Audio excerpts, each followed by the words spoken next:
Hola, ¿qué tal? El día de hoy vamos a revisar lo que es la filtración frontal y primero vamos a ver qué es este tema.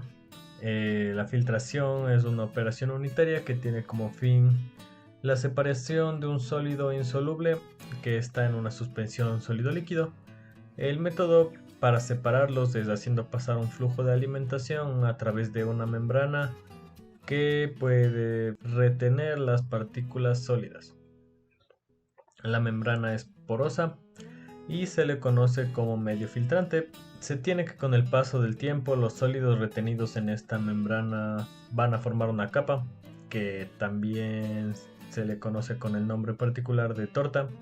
Y tenemos al líquido que sí logra atravesar la membrana y se lo denomina como filtrado o permeado. En la filtración frontal puede darse por simple gravedad o también se puede aplicar una presión que es superior a la atmosférica de forma previa al elemento filtrante, o también se puede operar con un vacío después del medio filtrante. En este tipo de proceso se puede ocurrir que la fase que deseamos es el permeado o la torta. En el permeado puede ser, por ejemplo, el caso de un jugo clarificado, o si es que es la torta, pues la filtración de un agente desecante es un ejemplo. Tenemos que la alimentación cruza la membrana y a medida que pasa el tiempo se va aumentando el espesor de la torta, y esto se debe a la acumulación de las partículas en el medio filtrante, lo cual nos lleva a tener una resistencia extra al paso del líquido y se produce una disminución del caudal que pasa. Esta torta puede ser compresible si es que está formada de partículas flexibles o deformables, o puede ser incompresible si es que se forma de partículas sólidas o rígidas que no se deforman. Tenemos dos casos: cuando la filtración se da a presión constante o cuando se da con un caudal constante. A presión constante, a medida que transcurre el tiempo de filtración, el caudal es menor debido a la colmatación de la membrana y a la acumulación de partículas en el medio filtrante.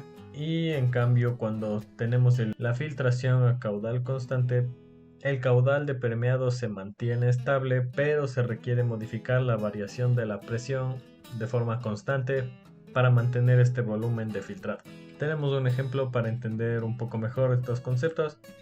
Nos dice que un jugo de naranja contiene 15 gramos de sólido por litro y se filtra usando una diferencia de presión constante de 140 kilopascales. Nos pide hallar el tiempo de filtración si se filtran 100 litros de jugo y se tienen los siguientes datos. El jugo final va a tener 99.5% menos sólidos que el ingreso. Nos dice que la resistencia específica de la torta es 5.5 por 10 a la 10 metros sobre kilogramo y tenemos un factor de S igual a 0.1. Esto significa que nuestra torta es compresible. También nos dice que tenemos una viscosidad igual a la del agua a 2 grados centígrados, un diámetro del medio filtrante igual a 30 centímetros, una resistencia del medio filtrante igual a una capa de 0.3 centímetros de espesor, que se refiere al volumen equivalente. Bueno, en primer lugar vamos a calcular W, que es la masa de sólidos retenidos en el filtro por masa de volumen filtrado. Para esto lo que hacemos es usar el dato de que tenemos 99.5 menos sólidos al final que en el ingreso. Luego calculamos con esta fórmula la resistencia de la torta, pues tenemos los datos de la resistencia específica y el factor S. Posteriormente obtenemos la viscosidad del jugo, sabiendo que la viscosidad del filtrado es igual a la viscosidad del agua a 2 grados centígrados. Entonces, con una tabla de viscosidad, temperatura, nos damos cuenta que tiene 1.6 centipoise y transformamos este valor a pascales por segundo. Luego calculamos el área del medio filtrante, sabiendo que el diámetro es de 30 centímetros, transformamos a metros y calculamos. Luego calculamos el volumen filtrado equivalente, que nos menciona que es 0.3 centímetros de espesor. Entonces multiplicamos los 0.3 centímetros por el área que habíamos hallado anteriormente y tenemos el volumen equivalente. Y sabemos que la ecuación del tiempo es esta.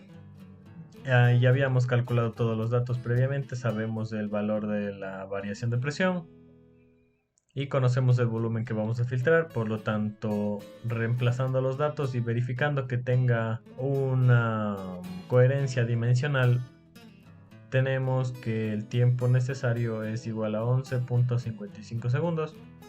Y aquí tenemos las referencias. Y eso sería todo. Muchas gracias.